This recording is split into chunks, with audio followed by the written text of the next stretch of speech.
بله مې د یو عالم خبر اورېده، اوس وفات شوی دی، الله دې قبرونه ډک کړي. هغې به فرمایل چې ما ته کلم څه ټینشن، څه تکلیف، څه مصیبت راشي یا مې څه تړه وشي، یو حاجت او یو ضرورت مې پیښ شي، نو ما ته خپل استاد محترم یو درې الفاظ ښودلي دي، یو درې الفاظ یې راله ښودلي دي. وی دا ویم سحر ویم مازدیګره پورې زما مسله حل کیږي، مازدیګر ویم سحر پورې زما مسله حل کیږي. هغه الفاظ ته نه ویم.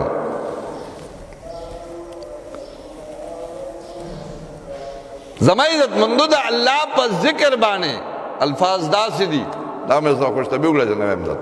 الحمدلله ما کې ابل وزیر عزوی مې راته وایي یاره ستاسو په دې بیاناتو باندې تاسو یو وظیفه ورکړې او په هغې باندې چا څه شی ورته وایي څه جواب یې کړی چې استاد یې ته چې صرف دا وظیفې ورکې نو خلک به په مانځه کې هم دې وظیفو طرف ته خیال کوي. بس دا هر چا خپل ذهن دی او دا هر چا خپل رایه ده.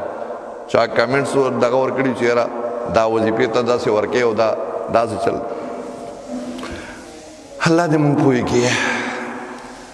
زه خو کوشش دا کوم، زما کوشش به دا وي چې زه تا ته وظیفه درکم، ستا چې کوم دی اللہ سر تعلق پیدا شی. مفتی ظہور علی خان سے فرمائی وظیفہ اسے کہتے ہیں جو زندگی کا حصہ بن جائے. وظیفہ کہتا ہوئی چستا دا زندگی حصہ جوڑ شی. آگا الفاظ دان سر یاد کے حسبی حسبی ربی مربی. درے الفاظ دی حسبی ربی مربی. حسبی کافی دے ما دا پارا، ربی زما رب، زما رب ما دا پارا کافی دے. او کم رب مربی چه کم رب زما تربیت کولو والا دے.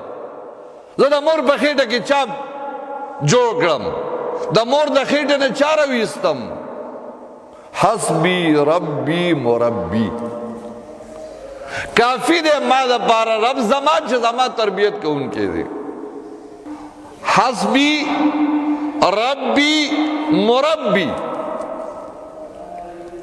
درے الفاظ دی حسبی ربی مربی. حسبی کافی دے ما دا پارا، ربی زما رب، زما رب ما دا پارا کافی دے. او کم رب مربی چه کم رب